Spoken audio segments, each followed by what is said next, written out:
Glenn Beck is going to have a mental breakdown. I'm not kidding. This was a serious meltdown. Now, what he's talking about is one of the many things that's going on in Egypt right now. He's going to focus on one part in particular, but then after we're done watching this circus, we'll come back, I'll explain what's really going on over there.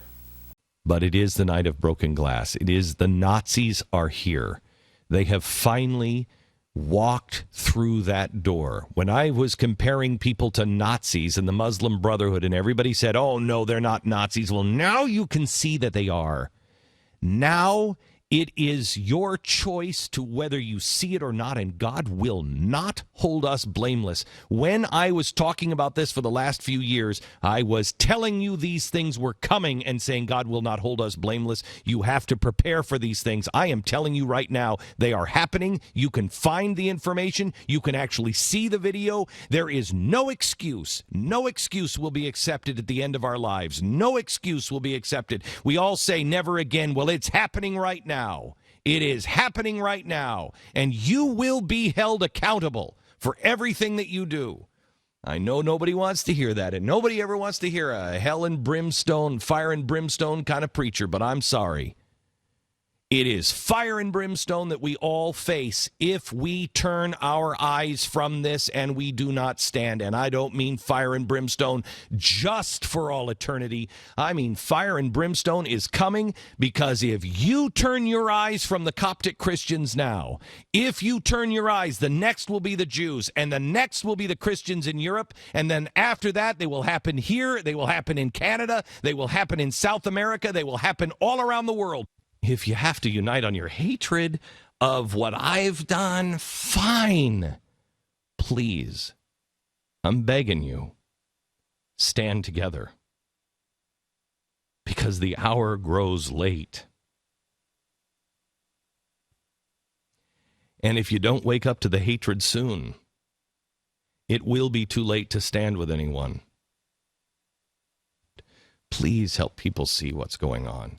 I still believe that when people see what's going on, their hearts will be softened and they will change and they will stand.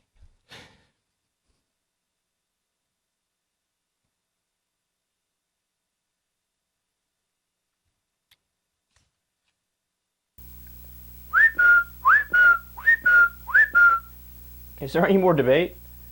Nobody cries more than Glenn Beck. Well, maybe John Boehner. But they're both all the time. What are you crying about, dude? What are you doing? Now look, so first let's be fair to him.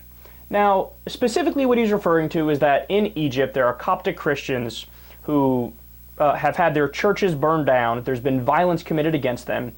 It's been heavily documented. That's all true. I've read the articles, other people have read the articles, and we've spoken out against it, and we've highlighted it, right? Now, so is there an issue to be concerned about? Absolutely. However, Glenn Beck is making it seem like, yeah, they're Nazis and Jews. This is what's going on here. One side is totally perfect. The other side is totally horrible. Yeah, but Glenn, the Muslim Brotherhood, while yes, there are people doing those acts of violence and we'll condemn them, the majority of them, the overwhelming majority of them, for the past week and a half or 2 weeks have been peacefully protesting and doing their pro-Morsi rallies, and they've been getting mowed down by the Egyptian government and by the Egyptian military. Did you not see any of those articles? Peaceful protests, and the Egyptian military has been murdering them, using tear gas first and then lighting them up. So wait a second here. And this is what Glenn Beck is missing, of course, is the nuance of the situation. What's going on in Egypt is a mess in 912 different ways. So, the Muslim Brotherhood are victims in the sense that the Egyptian military is attacking them and killing them, over 900 of them, right? And they're doing it on a regular basis because they don't have the right to freedom of speech. They're not allowed to do their pro-Morsi rallies and to talk about how they want the Muslim Brotherhood in power. They're being cracked down on by the military. But then also, yes, there are plenty of people in the Muslim Brotherhood who are repressing the Coptic Christians. There's no doubt about that. But it's not as black and white as you think it is. It's not like it was in Nazi Germany, where you had the Nazis were 100% wrong, 100% immoral and insane, and the Jews were 100% the victims. And then furthermore, look, see, he always takes it way too far and it shows you that he's nothing but an entertainer. He's not a serious thinker. When he's like, Nazi, we need to do something now or else you'll be talking about how this is Nazi Germany, and if you have to rally around your hatred for me, that's fine. What's wrong with you? They're going to come to Canada. They're going to come to Canada. He said that. Canada, South America, and some other places. I couldn't keep up jotting it down.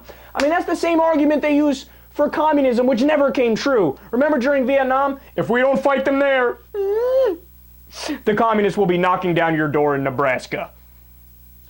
Except they didn't knock down your door in Nebraska. We have communists in Cuba, which is very close to us.